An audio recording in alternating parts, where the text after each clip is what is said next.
குந்தி போஜ மன்னனுக்கு குழந்தை இல்லை. ஒரு யாதவ குல பெண்ணை 14 வயசு பிள்ளைய வளர்க்குறான் அவன். அந்த காலத்தில் மன்னர்கள் அரண்மனைக்கெல்லாம் அடிக்கடி சாமியார்கள் போவாங்க.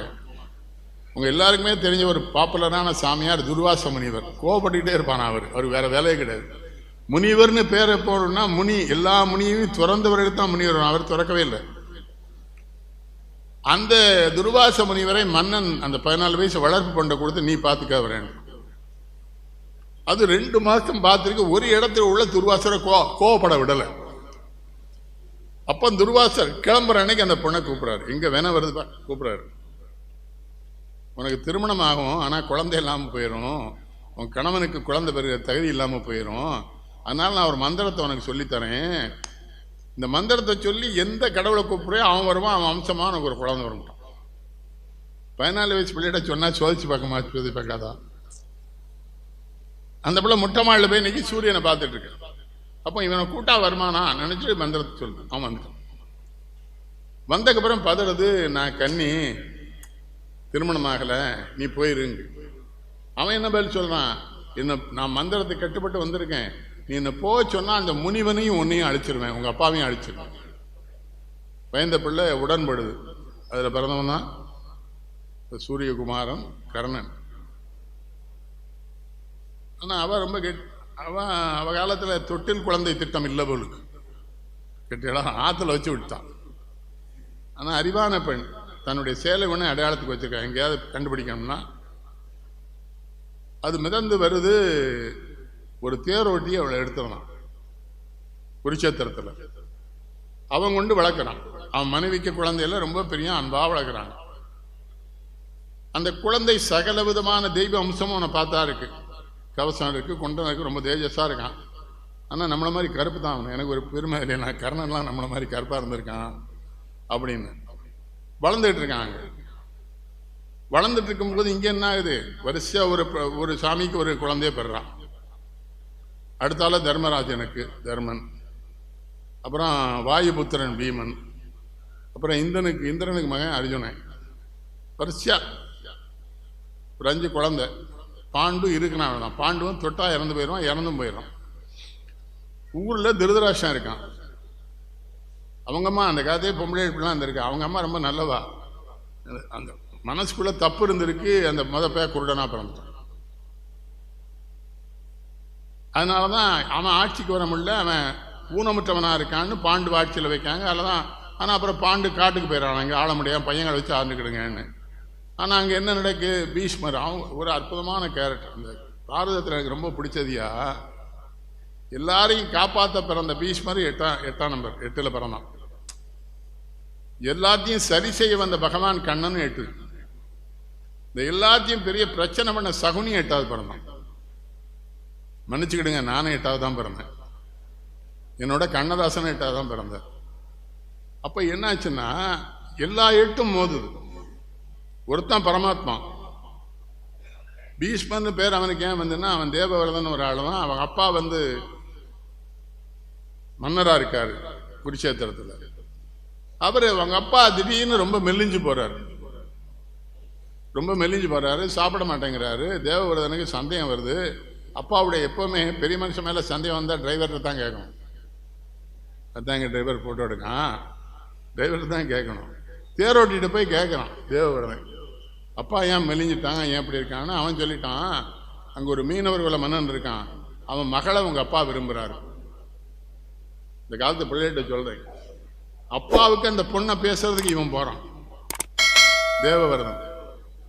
அந்த மீனவ மன்னன் அருமையான கேள்வி இருக்கிறான், நான் பொண்ணு கொடுத்துறேன், ஆனால் நாளைக்கு நீ தானே வாரிசா வருவ. அப்போ இவன் சொன்னான், நான் வாரிசா வரமாட்டேன்னு சொல்லிடுறேங்க. நீ கல்யாணம் பண்ணி எவனா பிறந்தா அவன் வாரிசாயிருவான்லாங்க. கல்யாணமே பண்ண மாட்டேங்கிறான். அப்பதான் வானத்திலிருந்து அசரீரி அவனை செயற்கரிய செயலை செய்தவன் தான் பீஷ்மருங்கிறது வர முடியல. ஆனா அவன் அந்த குருச்சேத்திரத்தில் எவ்வளவு தவறு நடந்தாலும் காப்பாற்றணுங்கிற அந்த தந்தை கொடுத்த வாக்குறுதிக்கு வாழ்றவன். கண்ண பரமாத்மா வந்ததே இவன் எல்லாரையும் கொல்றதுக்கு தான் அவர் வந்தார். அவர் என்ன பண்றார்? இந்த பஞ்சபூதங்களுக்கும் பிறந்த குழந்தைகளோடு தான் இருக்கிறார். நான் மறந்துடக்கூடாது, கடவுளுங்கனால அந்த பஞ்சபூதங்களோட தொடர்பு. அந்த 5 பேரும் பஞ்சபூதத்துக்கு பிறந்தவன் தானே, அவங்களோட தொடர்பில் இருக்கிறார். கர்ணனுடைய வளர்ச்சி அவனுடைய அறிவாற்ற அந்த பிறப்பு சூரியனுக்கு பிறந்த பார்த்தீங்களா, ஜொலிக்கிறான், எல்லா வித்தையும் அவனுக்கு சிறப்பாக கை மேலே வருது. அப்போ யார் சிறந்த வீரர்கள்னு பார்க்கறதுக்கு இந்த அங்கே மன்னட்டப்புறம் அந்த காலத்தில் ஐயர்கள் தான் வந்திருக்கான். துரோணாச்சாரியார், கிருபாச்சாரியாருன்னு பூரா பிராமணாட். அவங்க தான் வில்லுலாம் சொல்லி கொடுத்துருக்காங்க அந்த காலத்தில். ஒரு நாள் அங்கே எல்லா மன்னர் குழந்தை பிள்ளைகளுக்கும் பெரிய போர் பரிசோதனை வச்சு கடைசியில் கிருபாச்சாரியார் என்ன பண்ணுறாரு, சும்மா நம்ம அவருக்கு தன் திமிர ஒரு சண்டை எடுத்துடுறார். எங்களுடைய நான் கற்பித்து கொடுத்த அர்ஜுனனை விட சிறந்த வீரன் எவனாவது இருந்தால் கூட்டத்திலிருந்து வாங்குறார். கூப்பிடும்போது என்ன சொல்லியிருக்கணும், மன்னருக்கு பிறந்த வேலை இருந்தால் தான் வரணும்னு சொன்னோம்ல. ஒன்றுமே சொல்லாமல் கூட்டத்தில் என் சீடன் அர்ஜுனனை வெல்லுகிறவனை வர சொல்லு. கர்ணன் எந்திரிச்சு போயிடும். கர்ணன் எந்திரிச்சு போனால் அவனுடைய வில்வித்தைகளை பார்த்து சபையே மலர்ந்தது, ஒரே கைதிட்டு ஆரவாரம். அப்புறம் அவனை வீழ்த்தணுமே, அதுக்கு என்ன பண்ணுறாங்க, உடனே அவர் நீ யாருன்னு கேட்க. அவன் என்ன கேட்கான், ஒரு வீரன் வா, நீங்க நான் வீரன் வந்திருக்கேன். இல்லை நீ மன்னனுக்கு பிறந்தவனா, இவனுக்கு தெரியாதுல்ல, சூரியனுக்கு பிறந்தவனுக்கு தெரியுமா, உலகத்திலே மிகப்பெரிய மனுஷன் அவனும் அவனுக்கு பிறந்தவன். ஆனால் அவனுக்கு கேள்வி கேட்க ஐயன்லாம் எங்கே பிறந்தானே தெரியாது, நாட்டு லட்சணம் அது அப்பமேந்தே. இவனும் கேள்வி கேட்கான். அவன் சொன்னான் அப்பா தெரியாது, அம்மா தெரியாது. மனசு கலங்குது. என்னதான் துரியோதனை கெட்ட பயிலா இருந்தாலும் அவன் என்ன பண்றான், ஓடி வர்றான். யாருக்கெல்லாம் ஜாதி பார்க்கக்கூடாதுன்னு வரிசை சொல்றான். யாரெல்லாம் கொடுத்துக்கிட்டே வன்மை உற்றவருக்கும் நலன் நிறைந்த கண்ணி இருக்கும், இவங்களுக்கெல்லாம் ஜாதி. அந்த மன்னர்கள்ட்ட என்ன கணக்கு பாருங்க, அழகான பொம்பளைகளுக்கு ஜாதி பார்க்கப்படாதான், ராஜா கூட்டு போயிடுவான்னு அர்த்தம். அயோக்கிய பேர். அது ரொம்ப நாளாக ஆட்சியில் இருக்கும் போது அதான் பண்ணியிருக்கான். அப்புறம் சொல்றான், நிறைய கொடுத்து வாழ்னான் பாரு அவனுக்கும். இவனுக்கு எப்படி ஜாதி பார்க்குறீங்க, ஒரு பெரிய வீரன் துரியோதனன். ரொம்ப அனாதரவா நிற்கிற ஒருத்தனை போய் ஒரு மன்னன் பையன் ஆதரிச்சான்னா அவனுக்கு மகிழ்ச்சி வரும் இல்லையா? யாருக்கும் வர்ற பலவீனம் தானே. நீங்க என்ன சொல்றீங்க? இவன் என்ன பண்ணிடுறான், பிரியமாயிடுறான் அவன் துரியோதனத்தை. துரியோதனன் என்ன பண்றான், இவனை உடனே அரசனாக்கினா தான் அந்த மரியாதை வரும். கேட்டாப்பன் தேர்தல் நடந்து மூணு நாள் கழித்து தான் மந்திரியை தேர்ந்தெடுக்க முடியுது நம்ம நாட்டில் வச்சோம். அவன் அந்த அந்த இடத்துல சேர்த்துறான், நீ அங்க நாட்டு அரசாங்க. அதில் சிறப்பு என்ன தெரியுமா, அரசன்னு சொன்னா மன்னன் சொன்னா போ. இப்போ நம்ம ஊர்ல ஒரு கவர்னரை ஆட்சியில் வைக்கணும்னா ஜனாதிபதி தான் உத்தரவு பண்ணணும், இல்லைங்கய்யா. ஆனா இவனுக்கு என்ன சிறப்பாருங்க, ஒரு சித்தரசனா போறவனா சக்கரவர்த்தியை முடிச்சு விட்டுறான் இவனுக்கு. துரியோதனன் அங்க வாழ்றாங்க. ஆனா அவங்க நட்பு சிறந்தது. துரியோதனுக்கு அவனுக்கு உண்டான நட்பு இருக்க, அதுல பிழைய கிடையாது. துரியோதனன் பாண்டவர்களுக்கு எதிரானவங்களே கர்ணன்ட்ட ரொம்ப அன்பானவன். அது ஒரு செய்தி சொல்லினேன். துரியோதனன் ஒரு தட்டில் ஒரு முறை சாப்பிட்டா அடுத்த முறை சாப்பிட மாட்டான். அது எச்சின்னு தண்ணி எச்சியே தான் சாப்பிட மாட்டான். ஆனால் கர்ணன் சாப்பிட்டு இருக்க தட்டில் போட்டு எந்த எச்சி எடுத்து சாப்பிட்டான். அதில் ரெண்டு விஷயம் இருக்கு, அவனுக்கு ஒரு சூது இருக்கு. இவன் நமக்கு வேணும், ரெண்டா அவனை உண்மையான நண்பனா நம்ப வச்சு வாழ வைக்கணும்ல. அதை துரியோதனை பண்றான். இந்த நேரத்தில் பின்ன சகுனின்னு ஒரு அருமையான 8ஆம் நம்பர். சகுனி எப்படி, சகுனி மேலேயும் குற்றம் இல்லை. சிறு வயதில் இந்த ஜோசியர்கள் தான் பல காலத்தை நம்ம மாட்டியிருக்கானுவோம். ஒரு ஜோசியர் போய் துரியோதனிட்ட புரியுதா, அப்பாட்ட திருதராஷ்டிரன் சொல்றான், உங்க ஆட்சிக்கு பெரிய இடையூறு வரப்போகுது. உங்க மாமனார் வீட்டில் 100 பையில பிறந்திருக்கான்ல, அவங்களால இடையூறு வரப்போகுது, அதனால அவங்கள ஊருக்குள்ள வச்சுக்கிடாதான். திருதராஷ்டிரன் என்ன உத்தரப்பட்டாரு, மனைவி காந்தோரடி பிறந்த 100 பேரையும் கொண்டு பாதாளச்சேரில் அடைச்சாச்சு. 100 பேருக்கு சாப்பாடுனா ஒரு உருண்டை சோறு. அப்போ சகுனி அப்பா என்ன பண்றாரு, அந்த சோத்தப்புறம் ஒன்றா திரட்டி 8வது பிறந்த சகுனிக்கு மட்டும் அதை கொடுத்துருக்காரு. நாங்கள் ஒவ்வொருத்தனா செத்துறோம் சாப்பாடு இல்லாமல், நீ கடைசியில் நான் இறந்ததுக்கப்புறம் என் முதுகு தண்டுபடம் இருக்குல்ல, அதில் 2 இது தெளிச்சுக்கோ பகடை, அதை வச்சு இந்த துரியோதன கூட்டத்தை அழிச்சிருன்ட்டான். தாய் மாமன் இவனோட கொல்லத்தாங்க வந்திருக்கான், அது அவனுக்கு தெரியாது. துரியோதனை அவன் இந்த போரெல்லாம் இழுத்து விடுறதே துரியோதனை, அந்த குடும்பத்தை அழிக்கணும், நம்ம குடும்பத்தை அடிமைப்படுத்தி ஒரு யோசனால வந்தது. புரியுதா? அப்போ என்ன நடக்குது, பாண்டவர்கள் நல்லா இருக்காங்க. ஒரு காலத்தில் அவங்க காட்டிலேருந்து வர்றாங்க, வந்து எங்களுக்கு உண்டான ஆட்சி எங்களுக்கு கொடுங்க. ஆனால் அவங்க சிறப்பை பாருங்க, யாரும் அவங்க கேட்கல, கண்ண பரமாத்மா அனுப்புறாங்க, நீ போய் கேட்டுவா. அப்போ அந்த அந்த 5 பேர்லேயே கடைசி பையன் இருக்கான சகாதேவன், அவன் ரொம்ப அறிவானவன், வேத ஞானம் உடையவன். உலகத்தில் என்னென்னா நடக்க போனால் அவனுக்கு தெரியும். அப்போ அவன் பெருமாட்ட சொல்றான், சிந்தித்தபடி நீயும் செந்தாலன் இருந்தாலன், பிறந்து 100 மைந்தருக்கும் முதல்வன் நிலம் வழங்காமல் இருந்தானல் வழங்கினாலன், கொந்துற்ற குழல் இவளும் முடித்தாலன் அவிழ்த்தாலன், அந்தத்தில் முடியும் வரை அடியருக்கு. அவன் ஒரே வார்த்தையில் அடிச்சிடலாம். இவர் கேட்கார அவன்கிட்ட போய், எப்பா அந்த போர் வேணும்னு சொல்லிட்டு வரணுமாங்காரு. தர்மன் போர் வேண்டாங்கிறான், பீமன் போர் வேணுங்கிறான். அர்ஜுனன் சொல்கிறான் போர் இருந்தால் தான் நான் கர்ணனை கொல்ல முடியுங்கிறான். நகுலம் போர் வேணுங்கிறான். சகாதேவன் மட்டும் அப்படி சொல்ல மாட்டேங்கான். மாப்பிள்ளை போர் வேணுமா? அவன் வேணுங்க, அவன் வேண்டாங்க, நீ என்ன சொல்கிறேன்னாரு. போரெலாம் வேண்டான்னு உன்கிட்ட எப்படி சொல்ல முடியும்? அந்த போரை நடத்துறதுக்கதே நீ தானே வந்திருக்க, ஏன்ட்ட வந்து கேட்க. அப்போ சொல்லு, என் மேலே சந்தேகம் தான் சொல்லிடா, என்ன பண்ணணுங்க.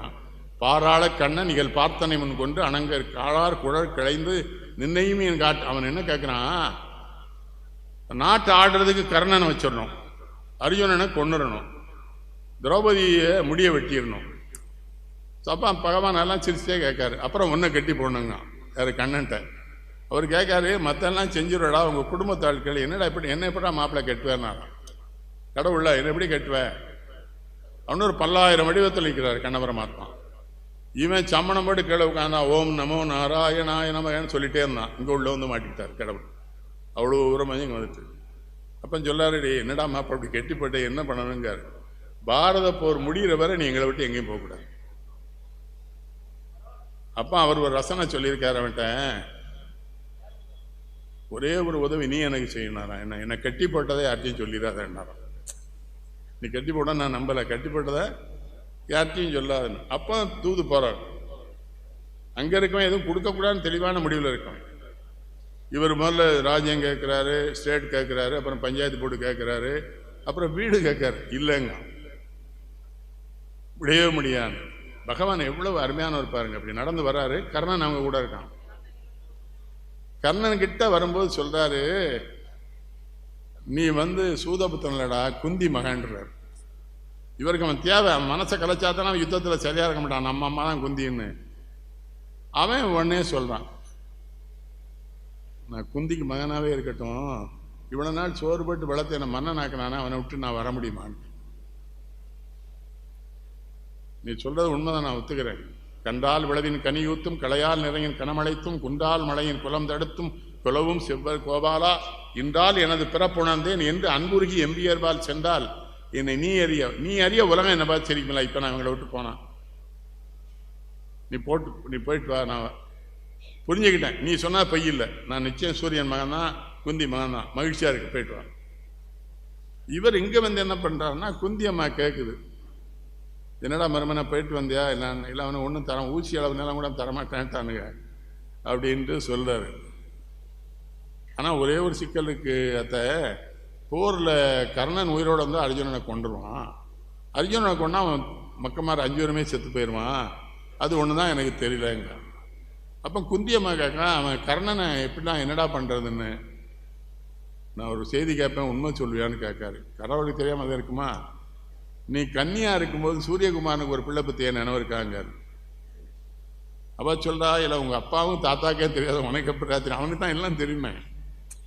அதுதானே நம்ம ஆட்கள் சொல்கிறான், கண்காணி இல்லை என்று கள்ளமல்ல சிவார், கண்காணி இல்லா இடமல்லை காணுங்கால், கண்காணியாக கலந்தங்கம் நின்றாரே கண்காணி கண்டார் களவழிந்தார். திருமூலர் சொல்லார், எல்லா இடத்துலையும் கண்காணிக்க கடவுள் இருக்கான், எல்லா இடத்துலையும் கடவுள் இருக்கான்னு சொல்லான கூட ஒருவேளை நம்பி நடக்க மாட்டேக்கானே. அவர் கேட்குறார், இல்லத்த உண்மையாக சொல்லுங்க. ஆமான், அவன் தான் கர்ணன், அவன் மூத்த மகன். நீ முடிஞ்சா அவனை போய் கூட்டுவான், ஏன்னா போர் வருது. கூட்டணியை கரெக்ட் பண்ணும்ல, கூட்டணியை கரெக்ட் பண்ணால் தான் பிழைக்க முடியும். எல்லாருமே கூட்டணி தானே வைக்கானுவா. அது பாரதத்திலே ஆரம்பிச்சிட்டு என்ன பண்ணுறதுன்னு கேட்க, அவன் மகனை போய் கூப்பிடு. சரி கூப்பிட்டு வந்துடுறேன். எங்க வரலைன்னா, வரமாட்டான்னு இவருக்கு தெரியுங்களா? வரலைன்னா 2 வரங்கள். அர்ஜுனன் மேலே ஒரு தடவை அம்பு விட்டுக்கலாம், இன்னொரு அம்பு விடக்கூடாது. மற்ற 4 தம்பியும் கொல்லக்கூடாதுன்னு வர வாங்கிட்டான். அவனுக்கு கொடுத்தே பழக்கம். அதாவது கர்ணன் சின்ன வயசுல தவழ்ந்து போகும்போது கந்தர்வர்கள் வானத்தில் வந்திருக்காங்க. குழந்தை பார்த்தீங்களா, அழகா இருக்கான்னு இப்படி கூட்டுக்காங்க, வாவான்னு மோதிரத்தை கழுத்தி போட்டான் நான் கையில். 6 மாதம் குழந்தைகிட்ட. இப்போ எங்கள் குழந்தைகள் வழக்கம் வீட்டுக்கு போனால் சாப்பிட கூட சொல்ல மாட்டேக்கானுவோ, கேபிட்டி கூட. அப்புறம் நம்ம வீட்டுக்கு வந்த கேட்க என்னென்னாச்சு எல்லாருக்கும் சாப்பாடு போடுறது இல்லைன்னா, அது ஒன்று தான் என்னால் போட முடியும்.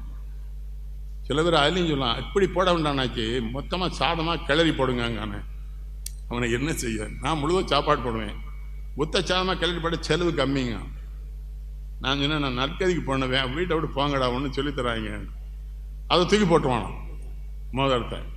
அப்போ அவங்க வியந்து இருக்கிற பொழுது தான் சூரிய தேவன் சொல்லியிருக்கான், அவன் என் பிள்ளை, அவன்கிட்ட என்ன வேணாலும் கிழங்க தருவான். ஒரு முறை இவன் மன்னன் ஆயிட்டான். மன்னன்னா அவன் சொத்து இல்லை. ஒரு ஐயர் அவர் குடும்பத்தில் பெரிய பெரிய யாகம் நடத்துகிறாரு. யாகத்துக்கு விறகு இல்லைன்னு வந்து கேட்டிருக்காரு. என்ன பண்ணிக்கான் தெரியுமா, அரண்மனையில் தூண் நிற்கும்லாம், மரத்தூணு, இதில் ஒரு 10 மரத்தூணை வெட்டி கொண்டு போய் எரிச்சுக்கொண்டிருக்கோம். எங்கே கொடுக்க, நான் நேற்று சொன்னல, சில பேர் 8 அணாவை கைவிட்டு எடுத்து கடைசியில் பிச்சைக்காரன்ட்ட 4 நாள் கொடுக்கும்.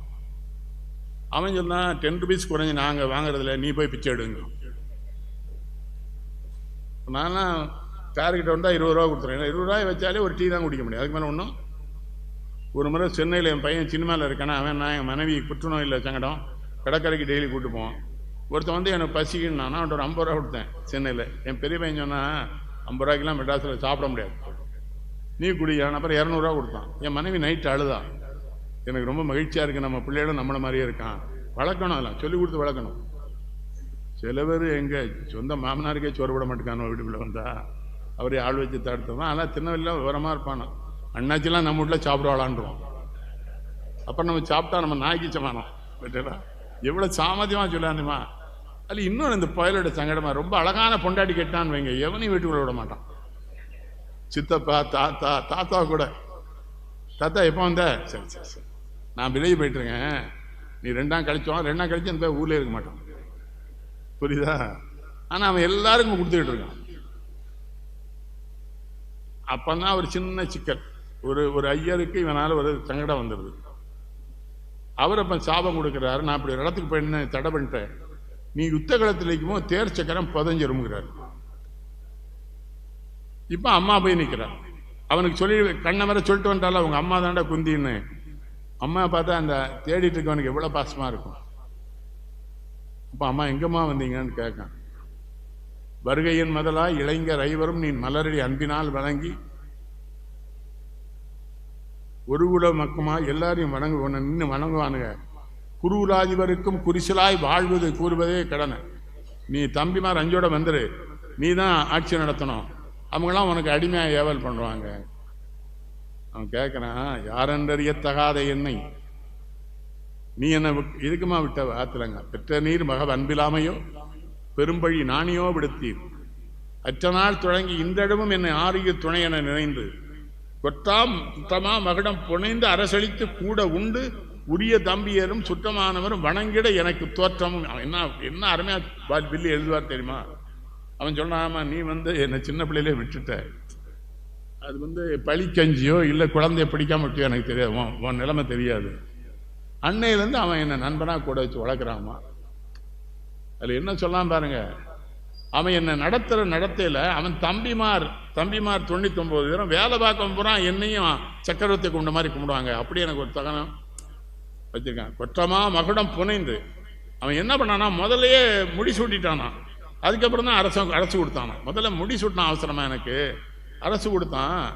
அவனை விட்டுட்டு எப்படிமா வர முடியும்? நீங்கள் இன்னொரு விஷயம் தெரியுங்க, நான் ஒரு வீட்டுக்கு போயிருக்கேன், அந்த வீட்டில் இருக்க அந்த இருக்கவன் என்ன பண்ணுவாதுமா, இல்லை இந்த நாயை கொண்டு வீட்டில் விட்டு வந்துருமா, நம்மளை மதிக்கான்னு நினச்சிருப்போம். நம்ம போகும்போது டிரைவரை நினச்சிருப்பான், ஒரு நாயை வச்சு ஓட்டு போனேன்னு நினைப்பான். அதான் அவன் அப்படி இல்லை. அவன் என்ன சொன்னான், கொற்றமா மகனம் புனைந்து அரசளித்து கூட உண்டு உற்ற தம்பியரும் சுற்றமானவரும் என்னை பார்த்தா சக்கரவர்த்தி கும்பிட்ற மாதிரி என்னையும் கும்பிடுவாங்க, எனக்கு ஈக்குவல் ஸ்டேட்டஸ் கொடுத்துருந்தான். அவனை விட்டுட்டு எப்படி வருவேங்க? அடுத்து ஒரு வருத்தத்தை சொல்லலாம், அறந்தறிய தகாத என்னை அரசுமாக்கி முடிச்சுட்டி பேரும் திரும்பும் தனது பெரும் செல்வம் யாவும் தெரிந்தளித்தான். ஒரு அருமையான வார்த்தை சொல்லலாம். அவன்கிட்ட இருந்த செல்வங்கள்லேயே எதெல்லாம் நல்ல செல்வமோ அதெல்லாம் தேர்ந்து துரியோதனன் எனக்கு கொடுத்தான். பாரின்றறிய 100 பேருக்கும் படிதீர் வென்றி பாண்டவருக்கும் போரென்றால் அவர் நன்றி, நான் அவன்கிட்ட நன்றி சேம நான் வரமாட்டேன். அப்போ இவ திரும்ப கேட்குறான், அப்போ எனக்கு 2 வாரம் கொடு. என்னம்மா, அர்ஜுன மேலே உரமலை தான் அம்பு போடணும், அப்புறம் போடக்கூடாங்க மட்டும்தான் சிரிக்கான். அர்ஜுனன் கூட ஒரு பெரிய எனக்கான் அவன் சொல்லி கொடுத்துருக்கான். அவனுக்கு ஒருத்தன் மேலே ஒரு தடவை அம்பு போட்டான் சாகலைன்னா திரும்ப அம்பு போட்டான் நான் வீரன் வாங்க. அம்மாக்காக ஒத்துக்கல, என் வீரம் ஒரே அம்பில் அவனை கொண்டுருவேன். அப்புறம் இன்னொரு அம்பு எப்படி போடுவேம்மா? மற்ற தம்பி அவனை விட்டுருவேன், அவனுமே நான் கொல்லலை, நீ போயிட்டு வாங்க. என்னதான் தாய் இல்லையா, அவளுக்கு அழுக வருது, வந்துறேங்கிறான். பெருவரம் இரண்டும் பெற்றபின் தன்னை பெற்ற தாயினை கரம் குவித்து தருவரம் இரண்டுள்ளது அண்ட சராசனங்களுக்கெல்லாம் தாயிர் வெறுவரு அமரில் பார்த்தனால் அடியன் வீழ்ந்த போது அவனிவர் அறிய மறுவரு முளைப்பால் எனக்கு அளித்த. என்ன ஏக்கம் பாருங்க. அவன் சொல்றான், அம்மா நீ கேட்ட வரம் இன்னும் கொடுத்தேன், நான் எல்லாத்தையுமே கேட்டதை கொடுத்து பழக்கப்பட்டேன்ம்மா, ஆனால் நீ பெற்று விட்டுட்ட, அதனால என் வாண்ட்டை நான் கேட்கலாம் ரெண்டுன்னு நினைக்கிறேம்மா, எனக்கு ஒரு உதவி செய்யணும். என்னன்னு மறந்து போய் என் தம்பிகள்கிட்ட நான் கூட பிறந்தவன்னு சொல்லிடாத சொன்னா அவனுக்கு இந்த பக்கம் வந்துடுவான், நியாயமா இருக்காது. அப்புறம் இன்னொன்று மறைமுகமாக அவன் அம்மாவுக்கு சொல்கிறான், என்னை அர்ஜுனை கொண்டு போடுவாம்மா, வெறு அமரில் பார்த்தனால் அடியன் விழுந்த அந்த போரை பற்றியே சொல்லுவான், என்னை கொண்டுருவான். அப்போ மட்டும் நீ என்ன பண்ணணும்னா என்னை மடியில் தூக்கி போட்டுக்கிட்டு என் மகன் சொல்லி நீ அழணும்மா, அதுதான் நான் சாகும்போதாவது அனாதை இல்லாமல் சாவேன். ஒரு பெண்ணுக்கு எவ்வளோ கஷ்டமாக இருந்திருக்கும், அந்த பேருக்கு எவ்வளோ கஷ்டமாக இருக்கும். வரம் கொடுத்துட்டு கிளம்புறான். கண்ணனுக்கு வேற, அவருக்கு குழந்தை, அவருக்கு வந்து உலகத்தை அழிக்க வந்தவர் தானே, அவருக்கு எல்லாம் தெரியாதுல்ல. இவ போய் இப்படிலாம் சொன்னாப்பா, நம்ம அழுதுட்டேங்க.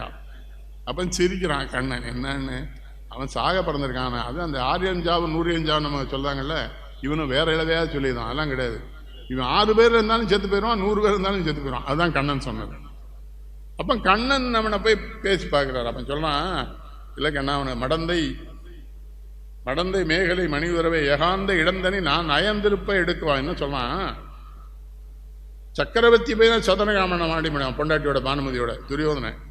ஆனால் அந்த அறைக்குள்ள சக்கரவர்த்தி போனாலே முன்னக்கூட்டி அனுமதி கேட்டுனா அதுக்குள்ள போக முடியும் ராணிட்ட.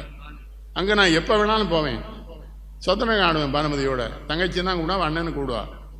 ஒரு நாள் என்ன சூதாட்டத்திலே பார்த்தீங்களா, சும்மா சீட்டு விளையாட்டுல ஒரு கடலை மிட்டாய் பேக்கெட் வச்சு சூது விளையாடுவான், அவனுடைய ஒருத்தர் சண்டை வந்துடும். அது சூதாட்டம் தானே, சதுரங்க ஆடிட்டு இருக்கான். இவன் துரியோதனை இவன் உள்ள இருக்கனால சொல்லாம வர்றான். இவன் என்ன பண்றா, சக்கரவர்த்தி வர்றாருன்னு எந்திரிக்கா. சதுரங்கத்தில் சிக்கலான கட்டம். இவ ஓடுறா போலன்னு எட்டி பிடிக்கான், மேகலையில் கைப்பற்று முத்து பூரா செதறிது. மற்ற மன்னன்னா அங்கேயே அவனை வெட்டி கூறு போட்டுருவான். இந்த துரியோதனுடைய நட்பை பாருங்க. இவன்கிட்ட வந்து கேட்க எடுக்கவா கோர்க்க வாங்குறான் முத்தை. இது எல்லாரும் ரொம்ப நாள் ஏதோ சொன்ன அர்த்தம் சொல்லிட்டாங்க. நான் தான் மாமல்ல சொன்னேன், இந்த எடுக்கவோ கோர்க்கோக்குள்ள என்ன இருக்குன்னு தெரியுமான்னு. அப்போ அவன் நடராஜன் கூட்டத்தில் இருந்தார். நீ ஏதோ புதுசாக சொல்ல போற சொல்ல அப்படின்னாரு. அவன் என்ன சொன்னான், கர்ணா இதை பார்த்தோன்னே எனக்கு கோபம் வரும், எனக்கு கோபம் வந்தால் என் உடம்பு பூரா நடுங்கும் அப்படின்னு நினைக்காதடா, இதை எடுத்து கோர்க்கிற நிதானத்தில் இருக்கண்டா, எனக்கு கோபமே வரலன்னு அந்த நண்பனுக்கு சொல்கிறான். இதை சொல்றாரு கண்ணட்ட. இவ்வளோ என் மேலே அன்பா இருந்தானே, அவனை விட்டு நான் இங்கே எப்படி வர முடியும்னு. அது இன்னொரு செய்தியை கேளுங்க. இவ்வளவு பண்ணிட்டு இருக்கும்போது பீஷ்மருக்கும் கர்ணன் வந்து தான் பேரான் தெரியும். பீஷ்மர் மரணப்படுக்கையில் கிடைக்கிறாரு. அங்கே எல்லாரும் போய் வணங்கிட்டு வராங்க. கர்ணன் போகும்போது மட்டும் அவர் அந்த கிழமை சாக நேரத்தில் குந்தி மைந்தனே வாங்க இவன் அழுறான்.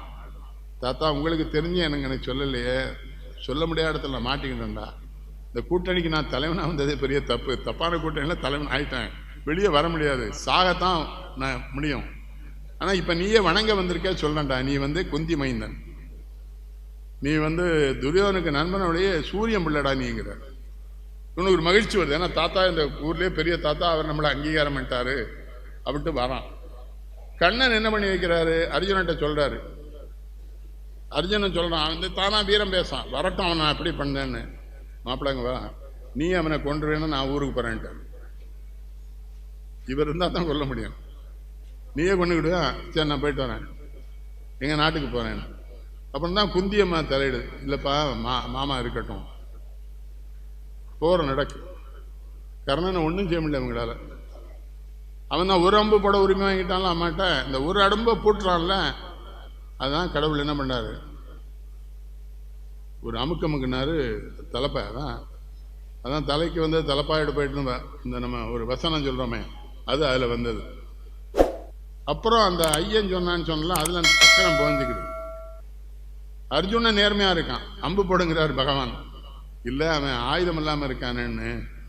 உன் மகனை ஆயுதம் இல்லாமல் தானே எல்லாரும் கொண்டானுங்க. ஸ்பீட் பண்ணுறதுக்கு ஒரு இடம் நம்மள. அபிமன்யு 8 பேரும் சுற்றின்னு கர்ணன், துரியோதனன், துச்சாதனன், இவர் பீஷ்மர், துரோணாச்சாரியார், கிருபாச்சாரியார், அஸ்வத்தாம எல்லாரும் சுற்றின்னு தானே உன் பிள்ளையை கொண்டாங்க. அது நியாயமா? அப்போ இன்னைக்கு உன் பிள்ளையும் உங்கள் அம்மா அப்பாவும் காப்பதான் அவனை அப்புறம் தான் அம்பு போடணும். ஆனால் அவன் செத்து போக மாட்டேன். அது சினிமாவில் நல்லா காமிச்சிருப்பார் ஏபி நாகராஜன், தர்ம தேவதையை வந்து அழுற மாதிரி. அவன் செய்த புண்ணியங்களை அவனை காப்பாற்று. உங்கள்கிட்டையும் சொல்ல, புண்ணியம்னு செய்யாதீங்க, கொடுக்கறது இயல்பா இருக்கு. கேட்டீங்களா? சில பேர் வேப்ப மரத்துக்கும் ஆலமரத்துக்கும் கல்யாணம் பண்ணி வச்சாங்க. ஆனால் என்ன பத்மகுமார், அதில் என்ன நன்மை விளைய போகுது? ஊரில் தான் ஏழை பிள்ளை கல்யாணம் பண்ணி வை, உதவு. அவனுக்கு என்ன சங்கடம் வருதுன்னா, சரி ஐயர் கொடுத்த சாபம் பலிச்சிட்டு அவன் மனசுக்குள்ள கர்ணன் நினைக்கிறான், என்ன இருந்தாலும் அர்ஜுனன் நம்ம தம்பி வீரன், நேர்மையற்றி என் மேலே அம்பைய மாட்டான். ஆனால் மேலே உட்கார்ந்துருக்கவர் எல்லா நேர்மையும் கொலோஸ் பண்ணுறவர் தானே நம்ம கடவுள். அவர் பண்ண பாரதம் பூரா அவர் பண்ண பொய்களும் துரோகமும் திருட்டுத்தனமும் தானே. ஓடு மாப்பிள்ளைங்க மழை அம்பை போடுறான், அவன் சாக மாட்டான். அப்போ இவன் கேட்குறான், இவ்வளோ அம்பு போட்டேன மாமான்னு. அவன் செய்த புண்ணியம் அவனை காப்பாற்றிட்டு இருக்கு. நீங்கள் நானும் சேர்ந்தாலும் அவனை கொல்ல முடியாது. இப்போ நான் ஒரு வேலை செய்கிறேன் பாருன்ட்டு இவர் போகிறார். போனால் அவன் அந்த மயங்கி கிடக்கான் மேலே. சிவாஜி நல்லா நடிப்பார் அந்த படத்தில்.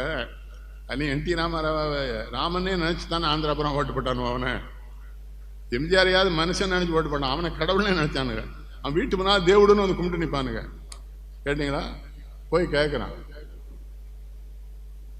அவனுக்கு இவர் வேதப்பட்டார்னு நினச்சிட்டு கேட்குறான், உங்களுக்கு என்ன வேணும்? அப்புறம் அவர் ரொம்ப மனத்தை சொல்கிறது சங்கடம். அந்த கர்ணன் சொல்கிறான், என்கிட்ட இல்லாதது எதையும் கேட்டுறாதேங்க. கொடுக்க முடியாமல் போயிருண்டா, எனக்கு இருக்கிறத கேள்வி. இவர் கேட்காரு, நீ செய்த புண்ணியம் அனைத்து எனக்கு அதில் ஓய்வில்லாது செய் புண்ணியம். அது என்னன்னா, புண்ணியம் பூரா செஞ்சிருக்கல, அந்த புண்ணியம் மொத்தத்தையும் எனக்கு தந்தா அதுக்கு ஒரு புண்ணியம் வரும்ல, அதையும் சேர்த்து கொடுத்துரு. உனக்கு புண்ணியம் இருக்கப்படாது. வாங்கிட்டாரு. அப்புறம் அவன் கர்ணனுக்கு தெரியுது, அவன் கொடுத்த உடனே இவருக்கு கடவுளுக்கு என்ன மனசுக்குள்ள சங்கடம் வந்துட்டு, நம்ம தானே இவனை இப்படி ஏற்பாடு பண்ணி கொண்டுட்டோம். அப்போ அவன் கேட்குறான், என்னை தனி ஒரு ஆளாவிட்டு நீ தானே மாமா இவ்வளவு பண்ண, ஆனால் இப்பவும் நான் தெளிவாக தானே இருக்கேன். அப்போ இவர் கேட்காரு, உனக்கு என்னடா செய்யணும் மாப்பிள்ள உன் வாழ்க்கையில் சொல்லேன் அப்படின்னு. இன்னும் உற்பவம் இன்னும் எனக்கு பிறப்பு இருந்ததுன்னா 7 பிறப்பும் இல்லை என்று இறப்போருக்கு இல்லை என்று உரையா இதயம். நான் எத்தனை தான் எனக்கு பிறப்பு இருக்குன்னு வை மாமா, நீயே வந்து எனக்கு கொல்லைன்னா எனக்கு பிறப்பு கிடையாது. ஒருவேளை நான் பிறந்துட்டேன்னு வச்சுக்கோ, எத்தனை பிறப்பு பிறந்தாலும் ஏழை இளைவர்கள் வந்தால் நான் அள்ளி கொடுக்குற வள்ளலாவே என்ன வச்சிருங்க. கடவுளுக்கே சங்கடம் வருது. அது வரை அவனை வந்து யாருன்னே சொல்ல வருது. அப்போ மட்டும் சொல்லார் மைத்துணனுங்காரு. நான் இவ்வளோ பெரிய ஆளான அப்புறம் எங்கள் எத்தனை பேர் என்ன சொந்தக்காரங்க. பத்மகுமார், நான் சொல்றது புரியுதா? நான் ஒரு அளவுக்கு வர நான் என்ன பண்ணுறேன்னு எனக்கு தெரியும். இப்போ என்ன சொல்லலாம், யாரோ சொல்லலாம், என்னாச்சு உங்கள் மாமா உங்கள் மருமனை நேற்று பார்த்தேனேங்க. யாருன்னே தெரியாது, அந்த ஊரில் சொந்தக்காரனே கிடையாது. அங்கே எவனோ ஒரு நான் நெல்லைக்கண்ணன் மருமன்னு சொல்லிட்டுருக்கான். அது மாதிரி இவனுடைய அந்த வள்ளன்மையும் உயர் குணத்தையும் பார்த்த கண்ணன் என்ன பண்ணுறாரு, மாப்பிள்ளை எப்படி சாகிற பொழுது கூட இன்னும் 7 ஜென்மத்துக்கு கொடுக்கணும்னு கேட்குறான்னு. மைத்துனன் உரைத்து வாய்மொழி கட்டி மணமலர் உகந்தவனை கைத்தல மரலார் மார்பல தருவி கண்மலர் கருணை. அவர் என்ன பண்ணாரா, இவனை கட்டி பிடிச்சிக்கிட்டு கண்ணீரை விட்டு அவனை அபிஷேகம் பண்ணார். பெருமானே எப்படி அப்படி கேட்க முடியுது உனக்குன்னு. அவன் என்ன கேட்கிறான் திரும்பவும், அவன் சொல்றான், வான் பெற்ற நதி கமழ்தால் வணங்க பெற்றேன், மதிபெற்ற திருவுளத்தால் மதிக்கப்பட்டேன், தேன் பெற்ற துளா இலங்கள் களபமாறும் திருப்பயமும் தைவந்து தீண்டப்பட்டேன், ஊன் பெற்ற பகழியினால் உணர்வழிந்து உணர்வோடு உன் திருநாமம் உரைக்கப்பட்டேன், யான் பெற்ற பெருந்தேவ பேர். அவன் ஒரு கேள்வி கேட்கான், இங்க வா, நீயே என்கிட்ட கையேந்து நிற்கனா நான் எவ்வளோ பெரிய ஆளுங்க, நீ தான் எல்லாரையும் வளர்க்குற, எல்லாருக்கும் நான் கொடுக்குற கடவுளே, ஆனால் நீ என்கிட்ட கையேந்திட்டே, அப்போ நான் எவ்வளோ தவம் செஞ்சிருந்தா நீ வந்து என்கிட்ட கையேந்துவேங்கிறான் கர்ணன். ஆனால் என்னன்னு சொன்னான், என்ன இருந்தாலும் என் தம்பி போட்ட அம்பு இருக்குல்ல, அதில் தான் எனக்கு ஆணவம்லாம் அகன்றது உன்னை யாருன்னு தெரிஞ்சுக்கிட்டேன். அப்பந்தான் கண்ணன் சொல்றாரு, உனக்கு இந்த கொடை பண்பு மட்டும் இருக்குன்னு நான் தரமாட்டேன், முக்தியும் பெருதி மூவரில் அவர் என்ன சொல்லாரு, நீ வெறும் பணம் கிணம் செல்வமெல்லாம் இருக்கணும், எல்லாரும் கொடுக்கணுங்கிறாமா. அப்படி அது மட்டும் இல்லை, நீ கேட்காத பண்ணி நான் தரேன்டா, உனக்கு முக்தியும் தர்றேங்க. நீங்க வேற யார்த்தையும் யாரும் கடவுள் யாருக்கும் போய் தானா முக்தி கொடுத்த கிடையாது. கர்ணன் ஒரு ஆளுக்கு தான். சூரியகுமாரன் அவனை வச்சு அவன் கவச கொண்டாலத்தையும் எல்லாம் பிடிங்கிட்டார். அவன் நிற்கிறான். ரெண்டு விஷயம் தான், நட்பு. அவனுடைய பாத்திரத்தில் சிறப்பு நட்பு. துரியோதனன் தன்னை ஒரு மனுஷனாக்கணும், அவன் கூட எல்லா மந்திரி சபையிலும் மந்திரியா இருக்கணும், உடனே மாறிடான். கூட சுப்பியாபுல மந்திரி சபையிலும் இருக்கான், ராமையாபுல மந்திரி சபையிலும் இருக்கான், சாகரோட மந்திரியா இருக்கான். அவன் எந்த கட்சியில் இருந்தான்னா அவன் அப்படி இல்லை பாருங்க. சூரியனுக்கு பிறந்தவன் உறுதி. இங்கேருந்து அங்கங்க தகப்பனே வந்து சொல்றான், கண்ணன் உன்னை அழிக்கிறதுக்குன்னு கவச கொண்டாலம் கேட்பான், கொடுத்துடாதேன்னு. அவன் என்ன பதில் சொல்றான், வந்திருக்கிறது இந்திர தேவன் எனக்கு தெரியும், ஆனால் நான் கேட்டான்னா கொடுத்துருவேங்க. யார் கொடுக்க? நீங்க பெத்த தாபனுக்கும் கொடுக்க மாட்டீங்க, தாய்க்கும் கொடுக்க மாட்டீங்க. நான் என்ன சொல்ல மறுத்தேன், இறந்தா ஊர் ஆளணும். நான் எல்லா மேடைகளையும் சொன்னேன், நீ இறந்தேன்னா உங்க ஊரே ஆளணுண்டான்னு. ஒருத்தன் செத்தான், ஊர் புறம் அழுதுட்டு. அதில் ஒரு பையன் மட்டும் ரொம்ப அழுதான். என்னடான்னு, நேற்று வர நான் கொடுக்காம இருந்தேன்னாச்சு, நேற்று பார்க்க ஒரு 500 ரூபாய் கொடுத்துட்டேன், செத்து போயிட்டான். அவன் ஊர் வாரம் கடன் வாங்கிட்டு செத்துருக்கான், அதான் ஊரே எழுதிருக்கு. அவனுக்கு கொடுக்கறத வர வேறணும் தெரியாது. எதை கேட்டாலும் கொடுக்கறது. குந்தி போய் கேட்டது அவன் உயிரைத்தானே. தம்பி கொண்டு வருவான், அவனுக்கு தெரியுது. அம்மாட்டே சொல்லலாம், தம்பியால் நான் விழுந்துருவோம்மா, அப்போ மட்டும் நீ என்னை அனாதையா சாக விட்டுறாத, உன் பிள்ளைன்னு சொல்லி அழுதுன்னா ஊருக்கெல்லாம் தெரிஞ்சிடும். அப்படி அழும்போது தான் இவன் பஞ்சபாண்டவர் ஓடி வரான், எங்கள் அண்ணனான்னு ஆடுறானுங்க. அம்மா அதுலேருந்து தான் அதில் தர்மன் ஒரு சபதம் போடுறான், இனிமேல் பெண்களுக்கு எந்த மர்மத்தையும் மறைத்து வைக்கிற சக்தியை கடவுளே கொடுக்காதுண்ணா. அதனால நான் பொம்பளை போனால் ரகசியமே வச்சுக்கிற மாட்டாடுவோம். ஓத்தி எப்படியாவது சொல்லிடுவான்னு வைங்களேன். அவள் மாமியால் எப்படி கொண்டாங்கிற விஷயத்தை இவளுக்கு சொல்லி கொடுக்கால. என்னட்டின்னு கேட்டான், இல்லை பழங்கறியை ஃப்ரிட்ஜில் வச்சுட்டேன், 3 நாள் கழிச்சு கிளவி திறந்தான், அந்த வைக்கலே சொல்லி பழங்கறி எடுத்தான். செய்யாதுங்க. கண்ணனை பார்க்கும்போது உங்களுக்கு என்ன தோணும், கடவுளை நம்பி வணங்கணும். சாமியை கும்பிடும்போதே ஊர் நினைப்புறம் வச்சிருக்கானே. சாமி கும்பிட போயிட்டேன்னா அந்த செல்போன் எல்லாம் ஆஃப் பண்ணி வெளியே கொடுத்துருப்பாங்க. என்ன சொல்லி உள்ள சாமி கும்பிட்டு இருக்கான், அவர் ஐயர் சூடம் காமிச்சிருக்காரு, டக்குன்னு ஃபோன் எடுத்தான். ஹலோ ஐயோ பைடே தேங்க்யூ சார் தேங்க்யூ. சிவபெருமா அவனை செருப்பாலே அடிப்பான். கோயிலுக்கு போனால் அவனை கும்பிட அந்த ஃபோனெல்லாம் அணைச்சி வைங்க. எவ்வளோ சங்கடப்படுறானுங்க, புரியுதா? இப்போ என் பேரன் சென்னையிலேருந்து பேசினார், தமிழில் தான் பேசுகிறார்.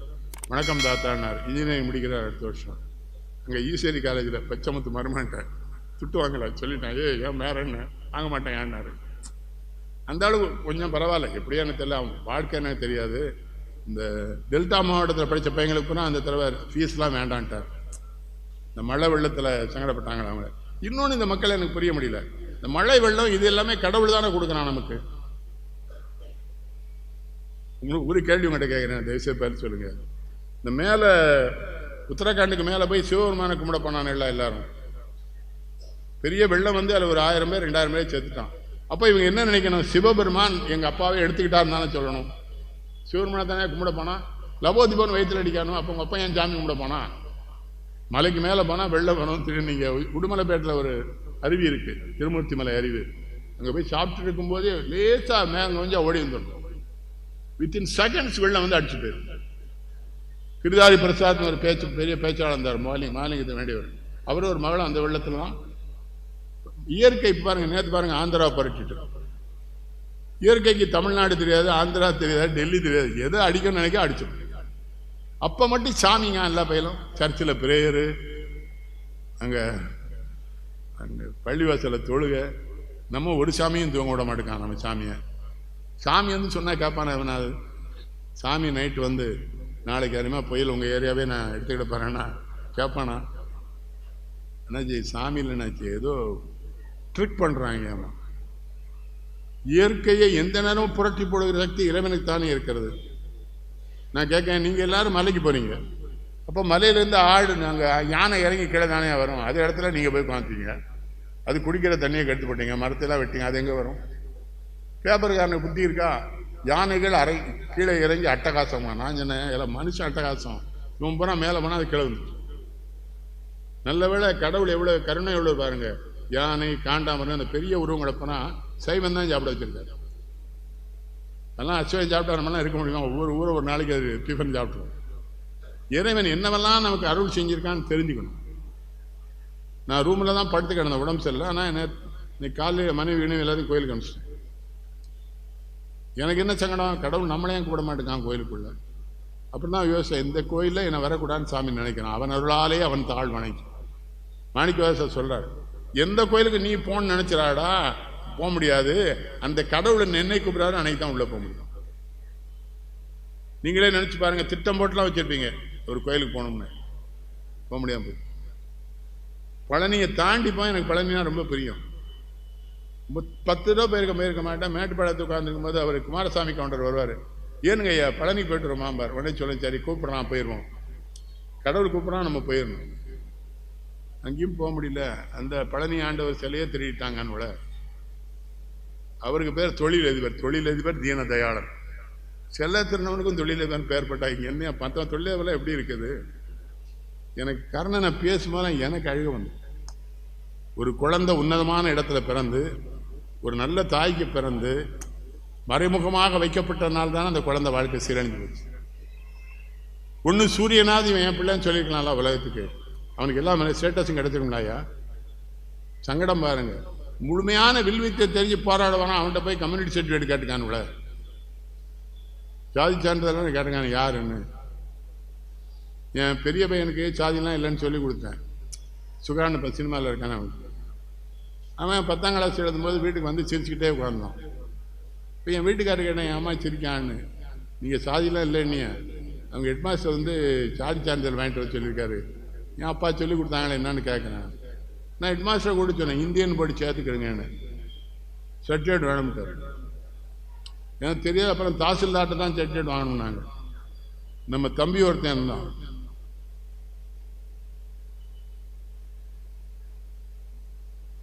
எதுக்கு அவள் எங்கேயும் வந்துட்டு போகிறா?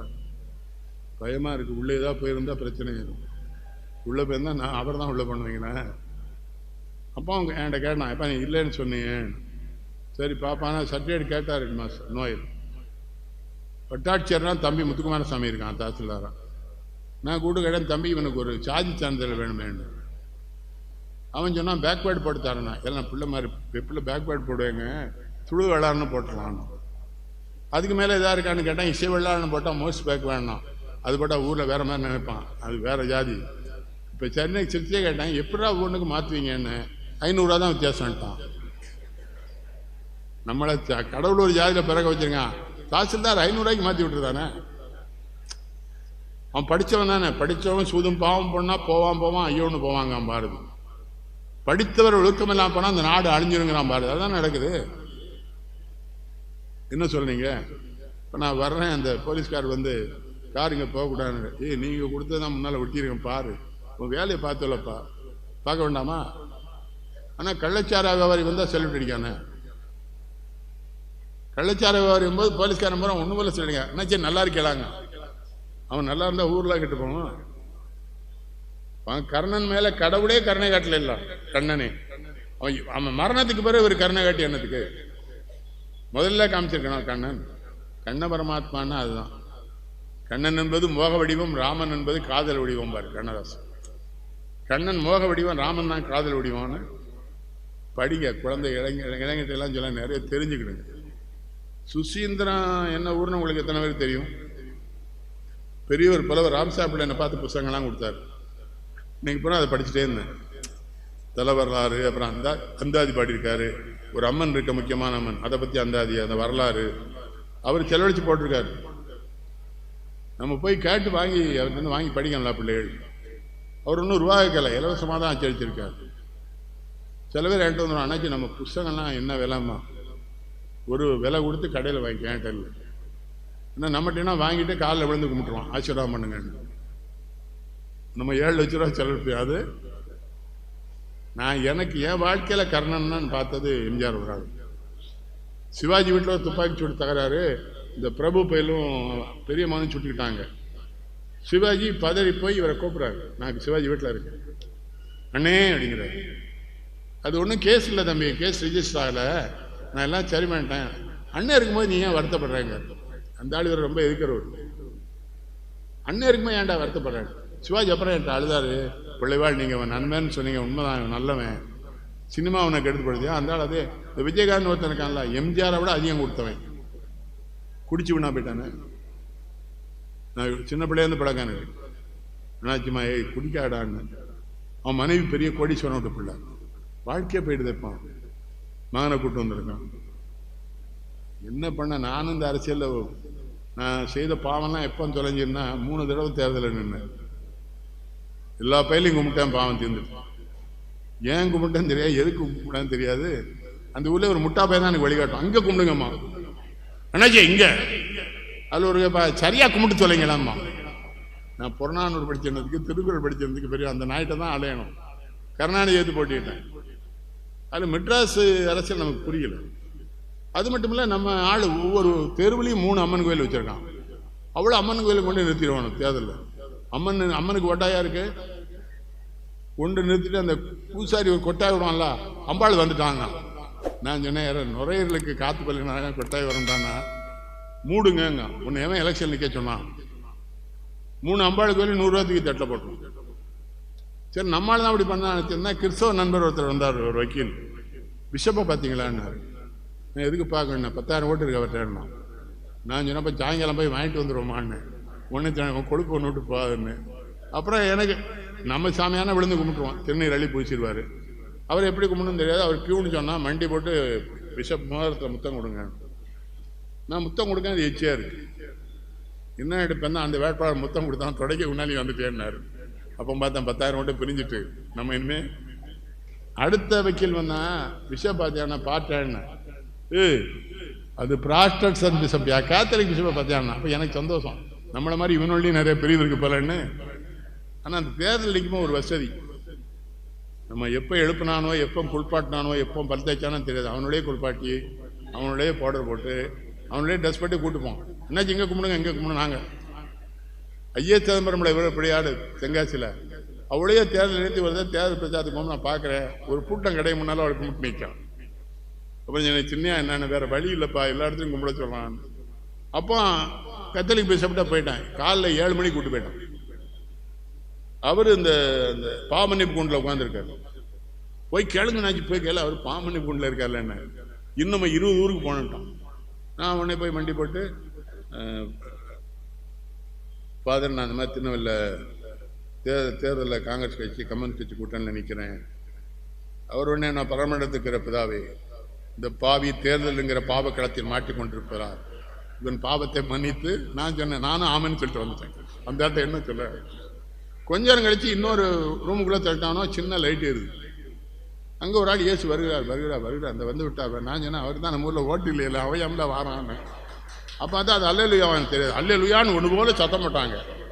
ஒரு முஸ்லீமை எனக்கு வேலை பார்க்க வந்து சேலத்தில் சிங்கமார் கள்ளமட்டை கம்மி, அவனுக்கு ஹார்ட் அட்டாக் வந்துட்டான்.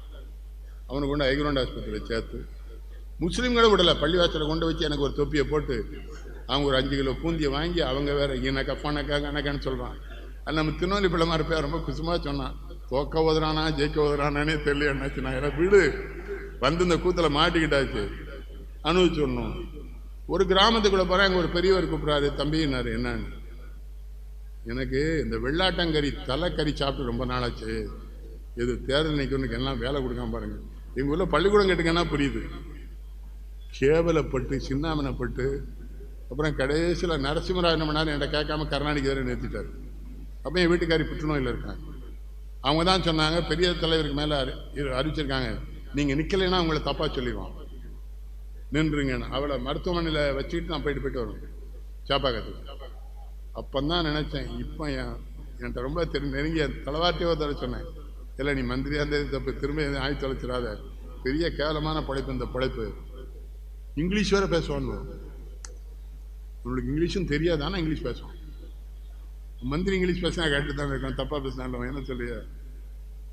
ஒரு மந்திரியோட மகன் காலேஜில் லீவ் லெட்டர் எழுதியிருக்கான், I am suffering from my sister's marriage, please grant 1 week லீவ்னு. நான் போனால் பிரின்ஸால் ரொம்ப அன்பாக இருப்பார், நினச்சி பாருங்கள் ஒரு அப்படி எழுதியிருக்கான். நான் சரியாக தானே எழுதியிருக்கான். தங்கச்சிக்கோ காலை கல்யாணம் பண்ணால் இந்த போய் தானே கஷ்டப்படணும், அது சஃபரிங் தானே. நீங்கள் வேறு இதுக்கெல்லாம் நியாயம் கற்பிக்காங்க. அவன் அப்படி எழுதுவான். ஒரு பேர் கடத்திட்டு போயிட்டானே கிட்னாப்பிங், அதானே அவன். நம்ம அந்த கிட்னாப்பிங்னு அந்த நாய்க்கு சொல்ல தெரியல. ஆனால் ஒரு பயிலுமே எம்ஏ எம்னா படிச்சிருக்கேன்னு சொல்லலாம். நான் கேள்வி கேளுங்க, மாப்பிள்ள என்னடா படிச்சிருக்கேன்னா எம்ஏ வாங்கியிருக்காங்க. ஒரு நாயும் universities are selling, these people are all buying. எனக்கு இல்லினாய்ஸ் யூனிவர்சிட்டிலேருந்து டாக்டரேட் கொடுக்குறேன். நாங்கள் வேண்டான்ட்டு எதுக்கு சொன்னேன்னா, இந்த ஊரில் எல்லா பேரும் டாக்டர்னு போட்டிருக்கான். இல்லினாய்ஸ் பண்ணாலும் தனியாக போட முடியாது வேண்டாம், என்னை விட்டுரு. இல்லை உங்கள் மாதிரி எல்லாருடைய அன்பும் தான். இத்தனை பேர் கூடியிருக்கீங்களே, என் பேச்சை கேட்கணும். அதுக்குன்னு கடவுள் எனக்கு எவ்வளோ கடவுள் முன்னால் நான் எப்படி நின்றுருப்பேன் காந்திமதி முன்னால். இப்போ இன்னைக்கு பூரா காந்திமதியை இன்னைக்கு கூட்டம் நான் நல்லா பேசணும், முழு செய்தின்னு சொல்லிடணும், என்னை காப்பாற்றிருன்னு அழுதேன். அப்போ கூட புறப்படும்போது ஒரு சின்ன சிக்கல் உடம்புல வந்துட்டேன். எல்லா பையனும் என்ன சொல்லலாம், டாக்டர்லாம் இங்கே திறனவில்லை, போனோம்னா எதுக்காக காட்ட போனால் ஒரு நாள் இருப்பார், உடனே வெளியே போயிடுவார். காந்திமதி இருக்கா, நம்மளை நம்ப மாட்டார். டாக்டரா இல்லை, ஒரு டோக்கனுக்கே 500 ரூபா வாங்கிதானுல. அப்புறம் அந்த 10ஆம் கிளாஸ் படித்த பிள்ளை ஒன்று வேலை பார்க்கணும், அவளே டாக்டர் நினச்சிக்கூடா தெரியுமா நம்மளை. இருங்க ஆம்பா நான் சொல்ல ஏட்டி செருப்பால் அடிச்சிருவேன், அந்த தொகையில கூப்பிடு வெளியே டாக்டரை. நான் வெளியே இருந்து எல்லாம் பக்தவச்சலன்றேன், அவன் பதறிப்போ வந்துடுவான். இல்லை இவளேனா எதுக்கு 10ஆம் கிளாஸு, அவளே டாக்டர் மாதிரி பேசுவான். கேட்டீங்களா? பிள்ளைகிட்ட சொல்கிறேன், நிறைய படிங்கப்பா, தெரிஞ்சுக்கிடுங்க. நான்லாம் படிக்கலாம், நான் எப்படியோ பெரிய ஆளாயிட்டேன். அது எல்லாரும் ஆக முடியாது. சிலவை சொல்ல நீங்கள் மட்டும் எப்படி ஆனீங்க தெரியலடா, எனக்கே தெரியல, இன்னும் யோசிச்சுட்டு தான் இருக்கேன். என்னை பார்த்து நீ வீணா போயிடாது. இப்போ அந்த நேற்று வந்தாலும் வைக்கல எங்களோட ஜெயகோபால், அவன் மனை கூட்டு வந்தான் 10ஆம் கிளாஸ் படிக்கான்னு. தாத்தான்னா நான் உங்களை மாதிரி ஆண் நினைச்சான்னா, அப்போ நான் சொன்னேன் சிப்பா பிள்ளைக்கு பிறந்திருக்கணும், ஜெயகோபாலுக்கு பிறந்துட்டார். சிப்பா பிள்ளை பிறந்தனால அப்படி ஆனேன். ஜெயகோபாலுக்கு பிறந்தா நீ என்ன ஆகணும், கடவுளை போய் கேளு. அவங்க கல்லூரி, நம்ம ஆள் கல்லூரி நடத்துறாங்க, பல பேரும் என்கிட்ட சொல்லுவாங்க, பார்த்தெல்லாம் தெரியாது. ராஜலட்சுமி கல்லூரி ஒருத்த வந்து என்கிட்ட கேட்டான், என்னாச்சு ராஜலட்சுமி கல்லூரி யாருன்னு தெரியுமா? நமக்கு தெரியாதுன்னு. நம்ம ஆள் தான், விசாரிச்சு தானே இதெல்லாம், இது மட்டும் கரெக்டாக விசாரிச்சானு. நம்ம பையங்களுக்கு சொல்லேன், நல்ல அறிவும் ஆற்றலுடைய ஜாதி நம்ம ஜாதி, பயன்படுத்தணும். மிகப்பெரிய இடங்கள்லாம் நான் போய் பார்க்க நம்ம பேரில் தான் நான். ஆனால் என்ன இளவு, எங்கே போனாலும் இளவு இழுத்துறதாங்க. ஏதாவது சேட்டை பண்ணி வம்பு பண்ணி முதல்ல சம்பளம் கொடுக்க முதலாளி எகிடுறானோ. நான் யார் தெரியுமா, ஏன்ட்ட சொல்ல சொன்னேன், எனக்கு தெரியுதா உங்களுக்கு? நான் கரிவலம் சொன்னோம்ல, எங்களுக்கு பெரிய வீடுமா இருந்தது, அப்படி தான் நம்ம. இப்போ இல்லை போய் உலக எப்பவுமோ இருந்து இது மறைவாக நமக்குள்ளே பழங்கதிகள் பேசுவதில் ஒரு மகிமை இல்லை. பழமையே பேசாதீங்க. தளவாட்டை எனக்கு ரொம்ப பிடிச்ச விஷயம், இவனும் அப்போ அந்த ஜெயலலிதான்ட்டு சொல்லும், இவன் ஒருத்தன் தான் என்னை ஏற்று பேசுவாங்க. நம்ம நம்மளை சிரிச்சா சொன்னேன், பிள்ளை மாறலாமா வேணும் சிரிச்சது என்ன, அவங்க ஆள் பூரா அப்படி தான் பேசுகிறாங்க. அந்தம்மா பொதுக்குழு சேருக்குள்ள கூப்பிட்டா, இவன் தான் எல்லாம் தப்புமா அப்படிமானா. அந்தம்மா அது ரசிச்சது என்ன, இவன் அதுக்கு தான் எனக்கு பிடிக்கும். அப்போ தளவாட்ட சொன்னேன், அவன் மேலே ரொம்ப அன்பு வச்சிருக்கா, மரியாதை வச்சிருக்காப்பா. அது என்ன சங்க, நம்ம ஆள்கிட்ட இருக்க தோரணேன். ஒரு நாள் எந்தோ சொல்லிட்டு வந்தான், அவன் மந்திரி வேண்டான்ட்டான். அப்போ சொன்ன அப்போ தான் நம்ம ஜாதின்னு எனக்கு ரொம்ப மகிழ்ச்சி. இந்த அட்ஜஸ்ட் பண்ணி போகிறதே நம்மள்கிட்ட கிடையாது தெரியுமா. திருநெல்வேலியில் பசுபதினு ஒரு கலெக்டர் இருந்தார், பிள்ளைவாள். அப்போ தான் காமராஜ் முதலமைச்சர். சங்கர் ரெட்டியாருடைய பார்வை டாக்கிஸாக திறந்து வைக்க வர்றார் காமராஜ். பசுபதி லைசன்ஸ் கொடுக்க, பெயிண்டு காயில் வயர் சரியில்லை, அதுக்கு 20ஆம் தேதிக்கு மேலே ஆர்டர் தான் திறந்துக்கணும். காமராஜ் வந்து இறங்கிட்டார். ஒரு காங்கிரஸ்காரன் போய் சொல்லலாம், இந்த கலெக்டரை தியேட்டரை திறக்க விட மாட்டேங்கிறார், ஏன் அப்படின்னு. அப்போ கலெக்டர் லைசன்ஸ் கொடுத்த அப்புறம் நீ படம் ஓட்டிக்க, நான் இப்போ திறந்து வச்சுட்டு போகிறேங்க. ஒரு பேர் நைஸாக அவர்கிட்டலாம் பட்டன்லாம் போட முடியாது. அவர்கிட்ட நைஸாக சொல்லலாம், இல்லை அந்த கலெக்டரையா நான் நினச்சா முதலமைச்சர் ஆயிடுவேன், காமராஜ் நினச்சா கலெக்டராக முடியுமான்னு கேட்டான்னு இவர் சிரிக்காரு, பயங்கர சிரிப்பு. அவன் நல்லதால கேட்டிருக்கான், முட்டா பையில போய் அவன்கிட்ட அசிங்கப்படுத்திருக்க. நான் 8ஆம் கிளாஸ் படிக்க எப்படி ஐஏஎஸ் ஆக முடியும்? அவன் ஐஏஎஸ் சேர்தலன்னு வந்துடலான்னு. மறுநாள் காலையில் கலெக்டருக்கு போயிட்டார். நான்லாம் கூட போகிறேன், கூப்பிட்டு போகிறேன். கலெக்டரை சிஎம் கூட்டா வரணும். இவர் போனோடனே கலெக்டரு வெளியே வர்றாரு, அந்த அம்மா வருது. அந்த அம்மா வருத்தப்படுமா இயல்பாக சொல்கிறாரு, தம்பிலாம் நாங்கள் ஜெயிலில் இருந்ததுக்கான அந்த பண்பை காப்பாற்றுறாங்க, உங்கள் ஆம்பளை பிள்ளை நீங்கள் அப்படியே வளர்த்தணுமா, ரொம்ப நன்றி. அப்புறம் இன்னொரு டெக்னிக், அந்த அம்மா ஃபீல் பண்ணிடக்கூடாதுன்னு எனக்கு ஒரு டம்ளர் காப்பி கொடுங்களேன். அந்த அம்மாவுக்கு சரி சமாதானம் ஆகிட்டாருன்னு. உங்கள்கிட்ட சொல்லையா நிறைய படிங்க, பெரிய ஆளாங்க. எங்கள்கிட்டலாம் வரும்போது இப்போ இன்னார்னு சொன்னால் நாங்கள் புரிஞ்சுக்கணும். என்ன வேணும்னு சொன்னேன். சிலர் வந்து என்ன சொன்னால், எனக்கு ஏதாவது பேங்கில் வேலை வாங்கி கொடுங்க. வேலை இருக்கணும், பரீட்சை எழுதணும், மற்ற நம்ம சொல்லிக்கணும். அதெல்லாம் எனக்கு எப்படி தெரிஞ்சு? நான் ஒரு தடவை ஸ்டேட் பேங்கில் அண்ணெல்லாம் எனக்கு ஸ்டேட் பேங்கில் 58 வேலை வாங்கினாங்க. நான் போகமாட்டேன்ட்டேன். அப்போ எங்கள் அப்பா தான் சொன்னாங்க, போகமாட்டான்ப்பா, வேறு கதையில் உலக புகழ் பிறப்பான், அவனை சொந்தர பண்ணாங்கன்னாங்க. அப்புறம் நான் பல பேங்க்லாம் வேலை வாங்கி கொடுத்துருக்கேன். நம்ம பையன்கிட்ட இருக்க பலவீனா வேலை வாங்கி கொடுத்துருப்போம். மறுநாள் நம்ம முன்னாள் சிகரெட் குடித்தோம். மாமா சிகரெட் குடிக்கிங்களாம்மா. அதுக்கு முதல் நாள் வரை பட்டினி நாய். ஒரு இந்த பாப்பான்னு நான் தெரியுமா, அவன் வீட்டில் படத்தை வச்சுருப்பான், என்னை வாழ வைத்த தெய்வம். மாற்றுங்க இதெல்லாம். ஒன்றுமே இல்லை, ஜாதி தெரியாமல் ஒன்றும் தெரியாதனால தான் கர்ணன் சீரழிஞ்சிருக்கான். அவ்வளவு. ரொம்ப மகிழ்ச்சி உங்கள் பகுதிக்கு வர்றதை. என்னமோ அந்த தடவை 3 கடவுளை நான் வரவிடலை. அவங்களுக்கு என்னமோ சந்தேகம் இருக்குது நம்ம பேரில், நம்ம எப்படி போகிறது. அப்போ தான் மாணிவாசகன் நினைப்பேன். அவர் சொல்கிறார், அவன் அருள் இல்லாமல் நீ கோயிலுக்கெல்லாம் போக முடியாடா. இப்போ சில பேர் ஒரு தடவை இளையராஜா மதுரை கோயிலுக்கு வரான், கார் முன்னால் வந்து நிறுத்திடும். கருமுத்துக்கண்ணன் என்ன பண்ணார்னா, ஐயா கார் வந்தாலும் உள்ளே விட்டு நடக்க முடியாது ஐயாவெல்லாம் அங்கே போய் இறங்கிட்டேன். இளையராஜா கேட்டா, என்னையா நீங்கள் இங்கே வந்து இறங்கிட்டீங்கன்னு. நீ சினிமாக்காரன்டா, நான் தமிழறிங்க, நீ வந்து இறங்கலாம், நான் இறங்கக்கூடாதுன்னு. அவனுக்கு என்ன தான் அந்த புத்தி இருக்குது. என்னையா நீங்களும் இங்கே வந்து இறங்குனீங்க? எப்பா நீ வந்து சினிமாக்காரன், நான் தமிழறிங்க, செட்டியார் தான் தமிழ்நாடு பத்திரிகை நடத்தினார். அப்பா அவனுக்கு தமிழ் மேலே மரியாதை. ஒரு கோயில் யார் கையில் இருக்கணும்னா அந்த நகரத்தார் கையில். அப்புறம் நம்ம ஊரில் தான் நம்ம ஆட்கள் சரியாக நடத்துகிறாங்க. சிவதான பிள்ளை நீங்கள்லாம் ஒத்துக்கிறீங்களா இல்லையா? ரத்னகுமார்லாம் நான் போய் கவர்மெண்ட்டுக்கு எழுதப்போம். Why don't try to get the temple to Tamil Nadu. அங்கே தமிழ்நாட்டுக்கு கொண்டு வா, அப்போ தான் அவங்க ஏதாவது செய்ய முடியும். செய்ய விடாமல் தடுத்துட்டு இருக்கான். மந்திரியெல்லாம் அந்த பாட வேணா தான் கூட சிஎம்ஏ ஐயாம்மா ஒரு ஏட்ட எங்கள் அப்பாட்ட அந்த கெட்ட பழக்கம் இல்லை. கவுண்டர் நல்லா இருக்காம ஒன்றும் சொல்ல மாட்டோம். ஜெயக்குமார மீனவரை தான் கூட. நான் என்னன்னா, தவறு செய்யணும்னு முடிவு பண்ணும்போது பயம் வந்துடுது. காமராஜர்லாம் சொல்ல முடியுமா? தேவரை கைது பண்ணு காமராஜ் முடிவு பண்ணிட்டாரு. யாரை கூப்பிட்டா தெரியுமா? இல்லை, திருநெல்வேலி டிஎஸ்பி பரம்சமொழியை கூப்பிடு, பிள்ளை மாதிரி தான் கரெக்டாக கைது பண்ணுவான்னாரு. பரஸ்பொண்ணில் தான் போய் கைது பண்ணிட்டு வந்தேன். நான் பரம்சமொழியிட்ட கேட்டேன், சித்தப்பா எப்படி இதை ஒத்துக்கிட்டிய? கைதெல்லாம் பண்ணிடலான்டான்ட்டு. கைது பண்ணி அவரை வேலூரில் கொண்டு வைக்கிறவங்க எவனுக்கும் தெரியாது. அவருடைய அறிவும் ஆற்றலும். எல்லாருக்கும் சொல்கிறேன், கண்ணனை வணங்குங்கள். இன்னைக்கு வைகுண்ட ஏகாதசி, சொர்க்கவாசல். ஆனால் டிவின்னா நல்ல டிவி. காலைல ஒரு பொம்பளையிட்ட கேட்குறான், வைகுண்ட ஏகாதசியை பார்த்து எப்படி நினைக்கிறீங்க? It's a super function. எது சூப்பர் ஃபங்க்ஷன்? லார்டு வெங்கடாச்சலபதினு சைவத்தை விட தமிழை சிறப்பாக போற்றுறது வைஷ்ணவம் தான். அவள் இங்கிலீஷ்லேயே சொல்கிறான், வெங்கடாதிபதிங்க ராமங்க. நான் ஒன்று டிவியை கூட இல்லை, தமிழில் பேச விட்டா கேளு. இன்னொன்று பகவானை வணங்கலை. அவங்க சொல்லுவாங்க, பெருமாள் சேவை சாதிக்கிறான், அவன் தான் வந்து நமக்கு அருள் சொல்லுவான், காட்டுவான். அதை சொல்ல தெரியல. டிவியில் இருக்கானே என்ன பண்ண? என் வாழ்க்கை பூரா சண்டையாக தான் போச்சு. எங்கே போனால் நியாயம், இது தப்பு, அது தப்பு, தமிழை ஒழுங்காக படியும்.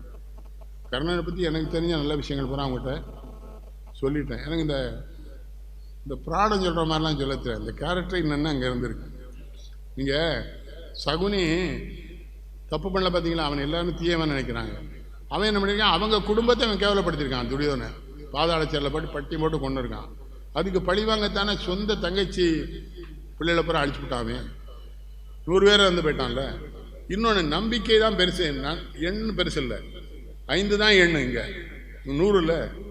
இப்போ 5 எப்படி 100ஐ வென்றதுன்னா, 100இன் பக்கம் அநீதி இருந்தது, 5இன் பக்கம் நீதி இருந்தது. தைரியமாக இருக்கணும், வெல்லணும். அடுத்த தடவை நான் நிறைய பேசுகிறேன். அப்போ நான் உயிரோடு இருக்கணும், உடம்பு சரியாகவும் இருக்கணும், 2 இருக்கு. பல பேர் அண்ணாச்சி அடுத்த மாதம் பார்ப்பேன்பா, இருக்க மாட்டான். அதெல்லாம் நம்ம நினைக்க மாட்டேங்கிறாங்க. பத்மகுமார் எல்லாரும் வாழ்ந்துடணும்னு நினைக்கான். முடியாது. எப்போதான் ஒரு நாள் கடவுள் தூக்கிடுதான் செய்வான். யார் நினைக்கான்? அதை இட்லி சாப்பிட்டுக்கும்போது போயிடும். எங்கள் ஊரில் அன்றைக்கி ஒரு பேர் வந்து சொல்லிட்டான், அண்ணாச்சி ஆற்றுல குடிச்சு வீட்டுக்கு போனால. ஆமாம், மைனிட்ட காப்பி காட்டுருக்காங்க. காப்பி கொடுத்தால 1 மடை குடித்தாலும் செத்து போயிட்டாருங்க. இது அவள் கொண்ட மாதிரி. எப்படி பில்டப் பண்ணாம பாருங்க. மைனி காப்பி கொடுத்துக்கா 1 மடக்கு தான் குடிச்சா அண்ணாச்சி இறங்குவா. இவர் காப்பி கேட்டு சாகணும் வந்து கடவுள் முடிவு. அவளையும் என் குற்றம் சொல்கிறேன். அதுதான் நேற்று திலகபதியை சொன்னேன். கல்யாணம் பேசினவன் இறந்து போயிட்டான், அவன் கடைசியில் விதவையாக இருந்தான். அதுதான் அவள் ஒருத்தி தான் திலகத்துக்குரியவர்னு சிவபெருமான் நினைக்கிறார், அவளை பாராட்டுறார். திருநாவுக்கரசருடைய அதுலேயும் ஒரு சங்கடம் வந்துருக்கேன். ஒரு தடவை பட்டிமன்றத்தில் சாமி என்ன பண்ணார், இப்போ எனக்கு திருப்பி சொல்லிடுறார் குண்டகுடி சாமி. 2 ப்ரொஃபஸர் என்ன பண்ணிட்டான், சாமிகிட்ட நேரு நீங்கள் பிள்ளை மாதிரி நெல்லைக்கண்ணன் பிள்ளை மாதிரி திருப்பி சொல்லிட்டான். சாமி குதிச்சிட்டார், என்னடா அநியாயமாக இருக்குது. அது மட்டும் இல்லை, திருநாவுக்கரசர் உங்கள் ஆளை தான் நாவுக்கரசர் பாட்டே சொல்லியங்க. இந்த நாட்டு எப்படி ஆகிட்டான் பார்த்தீங்களா? நம்ம என்ன பண்ண முடியும்? மகிழ்ச்சி உங்களை பார்த்த நல்ல விட இன்னைக்கு உடம்பு சரியாயிட்டு இருந்தாலும் முன்ன மாதிரி இரவோட பயணத்தில் நிறுத்திட்டேன். வயசாகிட்டே இருக்கு. 4 ரோட்ஸ் தான், எப்படி வரானே தெரியலையே. இந்த பக்கமே ஒரு 4 லாரி வந்துடுதானே. 4 ரோட்ஸ் தானே. இல்லைடா, எந்த ரோடுனாலும் அவன் வந்துடுவான். யமன் வாகனம் இருக்குது பார்த்தீங்களா, எந்த ரோட்டுக்குள்ளேயும் வந்துடும். எப்போ வரும்னு தெரியாது. அந்த நினைவிலேயே கடவுளை நம்பி இன்றைக்கு எம்பெருமானுடைய சொர்க்கவாசல் தினம். உலகம் பூரா எல்லா கோயிலையும் கும்பிட்டாங்க. சொர்க்கவாசல் அவர் பின்னாலே நடந்து போய் ஸ்ரீரங்கத்துலாம், ஸ்ரீரங்கம் கோயிலுக்கெல்லாம் நான் போனால் ஜீயர் என்னை கூப்பிட்டு விடுவாங்க. ஆண்டாள் பாசுரம் எனக்கு சொல்லிடாம்பார். மரியாதை பாருங்க. ஆண்டாள் நம்ம மடத்துலையும் கூப்பிடுவாங்க. நம்ம மடத்தில் பயப்படுவாங்க, ஏதாவது சண்டை போட்டுருவாங்க. கோடிக்கணக்கில் சொத்து நம்ம பெரியவெல்லாம் எழுதி வச்சுருக்காங்க. வச்சு நல்ல தங்க பஸ்பம் சாப்பிட்டுருக்கான்னு ஒரு சாமியார்லாம். சிவஞான போதம் 12 சூத்திரம்னு ஒரு சாமியாருக்கு தெரியல. ஒரு நாள் போயிட்டு தான், சாமி இப்போ என்ன பாடம் நடக்குன்னு. சிவஞான போதம் எத்தனா சூத்திரம் படிக்கன்னு 22ங்கிறது. அது மொத்தமே 12 தான். இவெல்லாம் நமக்கு சாமியார் நம்ம விளக்கம் ஐயா. அப்போ தான் அந்த பேஸ்கார் சொன்னால், மடத்துக்கு வந்து அதெல்லாம் கேட்கக்கூடாது சாமிட்டாங்க. அதெல்லாம் அவன் தான் எனக்கு தலைவன், சைவ மட தலைவன். அவன்கிட்ட கூட கேட்கணும்னா தெரியாது. குண்டக்குடி சாமி ஒருத்தர் தான் முழுதும் படிச்சிருப்பார். குண்டக்குடி மடம் இருக்கிற இடத்துல டாஸ்மாக் கடை கிடையாது, சினிமா தேட்டர் கிடையாது. அந்த ஊரை அவளை கட்டுப்பாட்டில் வச்சு 3 காலேஜ் நடத்துகிறார். இவன் நம்ம அருணகிரி நித்யானந்தாவை கூட்டு வந்துட்டான். அப்போ நான் அவனை விரட்டுங்க நாங்கள் இடந்து பாடாப்பட்டு வெளிநாட்டுக்கு போனால் மதுரை மீட்ட சுந்தர மாண்டியமா இல்லை, ஒரு அயோக்கியவை வந்துட்டான்டா, கருமத்துக்கான தான் கூட்டார். ஐயா நீங்கள் வந்தால் தான் போவான். இவன் போய் அவங்க கூட சேர்ந்து ஏதோ தண்ணி அடிச்சாம்பல அருணகிரி பெரிய அயோக்கியங்கய்யா. நைட்டு டைட் பேண்ட் போட்டு தொப்பி போட்டு வெளியே வந்துடுவான் மோட்டர் சைக்கிளில். சாமி அவனுக்கு அடையாளம் தெரியாது. ஒரு நாள் ஒரு போலீஸ் எஸ்பி என்கிட்ட சொன்னார், do you want to see Arunagiri in pant and ஷர்ட்னாரு. காட்டுன்னு நைட்டு டவுன் ஹால் ரோட்டில் கூட்டு போய் நிறுத்திக்கிட்டாரு. ஒருத்தன் போகிறான் பைக்கில் அருணகிரி. அப்போ நான் நம்பணும்ல, ஒரு ஏட்டை வச்சு நிறுத்திட்டார். நிறுத்தினா இறங்குறான், என்னை தூக்கி வாரி போட்டு. என்ன கண்ணுன்னாரு. சாமி இது என்ன கூத்து பண்ணுதிய? சோமசுந்தர தம்பனார் இந்த மடங்களுக்குள்ளே ஒழுக்கம் இல்லாதவர்கள் வந்துட்டாங்க. உங்கள் காலையெல்லாம் வந்து கேட்கலாம் கவனிக்கணும். கோயில் இருக்குது, பிரகாரம் இருக்குது, பிரசாதம் போடுறதும் சாப்பிடுறதும் எல்லாம் வேறு விஷயம். கேட்டீங்களா? எங்கள் ஊரில் அத்தாளன்னு ஒரு பெரிய பெருமாள் கோயில் இருக்குது.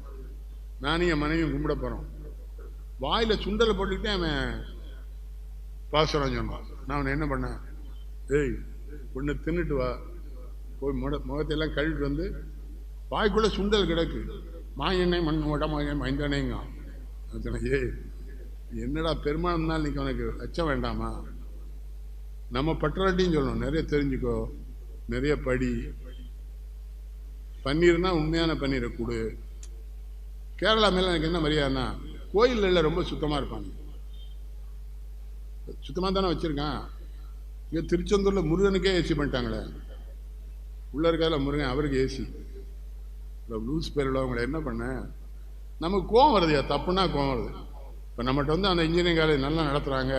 சமீபத்தில் யாரோ பெரிய ஆள் என்ன சொல்லிட்டு இருந்தார், எனக்கு தெரியாது யார், எங்கேயா பார்த்தா நான் பேசுகிறேன் அப்படின்னு. அவன் பேர் நினைவில் ஒரு பெரிய மில் அதிபர் கோயம்புத்தூர்காரன் கவுண்டன் சொன்னான். ஐயா அது உங்கள் காலேஜுன்னா. உங்கள் காலேஜ்னா எனக்கு எழுதி வச்ச மாதிரி சொன்னானே. ஏன் காலேஜில்ப்பா, எங்கள் ஆள் காலேஜுன்னு. மெட்ராஸில் அது ரொம்ப ஃபேமஸ் அப்படின்னாங்க. சரி மகிழ்ச்சியாக இருக்குல்ல. நம்ம ஆள் யாராவது தான் நல்லவன் நம்மளை சொன்னால் என்எஸ்கிருஷ்ண மேலே நமக்கு என்ன மரியாதை? இன்னைக்கு வர தமிழ்நாட்டில் அவர் தான் அந்த நகைச்சுவையில் நிற்கிறார். ஒரு நடிப்பு. எம்ஜிஆர் அவர்கள் அரசியலமையில் பாடிட்டே ஒரு இது நடிப்பாங்க, நின்றுக்கிட்டே நம்ம நடிப்பா தெரியுமா கலைவாணர். அவர் மனசு நல்ல மனசு, அவரும் கொடுக்குறவர் தானே எம்ஜிஆர் மாதிரி. அவர் மனசு எப்படி நல்ல மனசு பாருங்க. ஒரு தடவை டெல்லிக்கு ஏரோப்ளைனில் போகணுன்னு புரட்டு போயிருக்காரு. ஃப்ளைட்டில் டிக்கெட்டு கிடைக்கல, திரும்பி வந்துட்டான். அந்த விமானம் விபத்துக்குள்ளாயிட்டு. உடனே கலைவாணர் எல்லாரும் சொல்லியிருக்காங்க, நல்ல வேளையாக போல, அது விபத்துக்குள்ளாச்சு. கலைவாணர் சொன்னாராம், நாம் இருந்தால் அது விபத்துக்குள்ளாயிருக்காது. அந்த நம்பிக்கை உங்களுக்கு நான் சொல்லித்தரேன். மனசில் நம்பிக்கை. வீட்டில் நல்லதே சொல்லுங்கள், நல்லதே. பையன்கிட்ட என்ன பண்ணுங்கள், இன்ஜினியர் தான் படிக்கலாம் கொல்லப்படாது. எங்கள் ஊரில் ஒரு பையன் எல்லாம் எப்படியா டாக்டர் படிச்சுனுங்க அவன் பையனை. அவன் ஏன்னு சொல்றான், தாத்தா டாக்டருக்குன்னா ரொம்ப படிக்கிறேன்னே உன் மகனுக்கு தெரிய மாட்டேங்க அந்த பையன். நான் அப்புறம் சொன்னேன், என்ன சொன்னான்னு, டாக்டர்னா படிக்கணுவே அப்படிங்க. அவன் ஏங்க வா விட்டுறேன், அதுதான் படிக்க ஏன் வற்புறுத்துறேன். சிவகாசிலேருந்து ஒரு நாடார் வந்தார். என்னெல்லாம் நான் இந்த கேவலம் பாருங்க.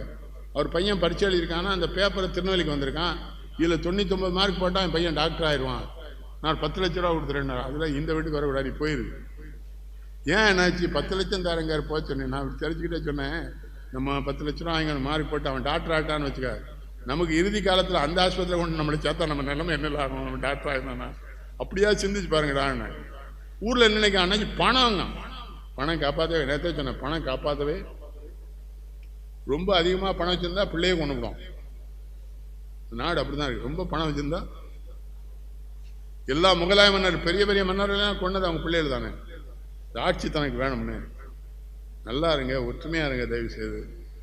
யாராவது ஒருத்தர் தலைவராக ஏற்றுக்கிடுங்க. நம்ம ஜாதியில் பெரிய சங்கடம், எல்லாரையும் ஒத்துக்கிட மாட்டாங்க. ஏன்னா எல்லாருமே அறிவாளி. நம்ம பெண்களுக்கெல்லாம் இருக்கிற கற்பனைக்கு இவங்கெல்லாம் கதை எழுத ஆரம்பிச்சாங்கன்னா இந்தியாவிலே பெரிய எழுத்தாளர் ஆகிடும். அது பூரா வீணாக்குறாங்களே. இந்த சிவசங்கரி, இந்துமதி பூரா பிராமண பொம்பளை தான் தெரியுமா. நம்ம பொம்பளை எத்தனை இருக்காங்க. ஜெயகாந்த் தான் நம்ம உலகம் பூரா புகழ் பெற்றார்ல அவர். ஆனால் அவர் சொல்லுவார், எனக்கு இவ்வளவு இலக்கணம் இவ்வளவு தமிழ்னு சொன்னது ஜீவா தோளில் உட்காந்து நான் படித்தேன். ஜீவா தான் சொல்லாடே நல்ல தமிழ் எழுது, இலக்கணம் படி. அவர் தான் என்னை வளர்த்தார், தோளில் வச்சுட்டு பயில்வான் மாதிரி சொல்லிக் கொடுப்பாரு. ஜீவாவை கவனிச்சோமா. நம்ம வைக்கம் போகிற இடத்துக்கு ஜீவாவும் பேர், காமராஜும் போனாங்க, அவங்க பேர் வரவே இல்லை. பெரியார் பேர் மட்டும் வந்து. ஏன் தெரியுமா, பெரியார் பெரிய கோடீஸ்வரன் வீட்டு பிள்ளை, இவங்க 2 பேரும் ஏழை. நம்ம யாராவது நான் அகில இந்திய காங்கிரஸ்க்கு எழுதினேன் ஜீவா வரலாறுலாம் புத்தகமா. கம்யூனிஸ்ட் கட்சிக்காரன் தான் பண்ணுறான் அவர் வரலாறுலாம். இந்த நார்வேயில் தான் பாரதி விழாவுல அவர் பேசிக்கார். பாரதி மகா இருந்திருக்கு. பாரதி மகா மேடையில் சொல்லியிருக்கு, எல்லாரும் எங்கள் அப்பா இறந்து போயிட்டாங்கன்னு சொன்னாங்க. இல்லை, ஜீவா வடிவத்தில் எங்கள் அப்பா இன்னும் உயிரோடு இருக்கார். எத்தனை பேர் பெருமைப்பட்டிருக்கீங்க. ரொம்ப மகிழ்ச்சி. எல்லாத்தையும் மன்னிப்பு கேட்டுக்கிறேன், என்னால் முழு அளவில் பேச முடியல. நான் உடலாம் அப்படி இருக்கேன். ஆனால் என்னுடைய ஆசை வந்து தமிழ் பேசிட்டு இருக்கும்போதே மரணமடையணும் தான் கடவுள்கிட்ட வேண்டியிருக்கு. வீட்டுக்குள்ளே இருக்கும்போதெல்லாம் சாப்பிடாது. நல்ல பெரிய மேடையில் வெளிநாட்டில் பேசிக்கும்போது இறந்தோம்னா கண்ணதாஸ் மாதிரி நீங்கள் எல்லாரும் அதுக்கு என்னை ஆசீர்வதிக்கணும் என்று சொல்லி இந்த வாய்ப்பை தந்த கமிட்டியாருக்கு ரொம்ப நன்றி. நேற்று சொன்னேன்ல அவங்ககிட்ட, உடுப்பியில் சாப்பாடுலாம் நல்லா, காலையில் ஆரியபவனில் போய் சாப்பிட்டேன். நேற்று துண்ணெல்லாம் பெரிய ஹோட்டல் நல்லா கட்டியிருக்காங்க, அருமையாக இருக்கு உணவு. நான் சென்னையிலே கிரீன் பார்க்கில் தங்குவேன். அங்கேருந்து கார் எடுத்து நாரதகான சவாக்கு எதிர நம்ம கன்னியாகுமரி ஐயர் ஒருத்தன் சின்ன கடை வச்சிருக்கோம். கமல்ஹாசன் அவ்வளோ தூரம் கூட்டு போயிட்டேன். அப்போ நான் சொன்னேன், மாமா நான் இப்போ போகிறேன், அங்கே தான் போய் சாப்பிட்றேன் ஐயர் கடையில். சாப்பாடு 10 ரூபா கூட வச்சுக்கிட்டுமையா, ஒரு சாப்பாடும் புரிய மாட்டேங்க. சென்னா பட்டுருவாங்க, பலக் பண்ணிருங்க. நம்ம பயிலும் ஆர்டர் பண்ணி சாப்பிடுதானே, அது இழுத்தா வந்துக்கிட்டே இருக்கு சாப்பாடு. நம்ம சோறுனா உருட்டி உள்ள போட்டுலாம். நேற்று நைட்டு 2 செவ்வாழைப்பழம் சாப்பிட்டேன். வக்கீல் வாங்கி கொடுத்தான் ஜெயகோபால். செவ்வாழைப்பழம் எவ்வளோ அருமையான சத்துள்ள உணவு. சாப்பிட மாட்டேங்கானே, பழம் சாப்பிட்னா கேட்க மாட்டேங்கிறேன். I don't like ஃப்ரூட்ஸுங்கிறான். அது இங்கிலீஷ், அதுவும் தமிழில் சொல்ல மாட்டேங்கான் நாய். உங்களை வணங்கி கேட்டுக்கிறேன், ரொம்ப நன்றி. நேற்று இன்னைக்கு என்னை மதிச்சிங்க அவ்வளோதான். ஏன்னா என்னால் முழு அளவில் நெல்லைக்கண்ணனை அவங்கள்ட்ட காட்ட முடியல. இந்த 3 கடவுளும் நினச்சா அடுத்த வருஷம் காட்ட வைக்கலாம், இருக்கணும். எல்லாரும் ஆசீர்வாதம். நன்றி.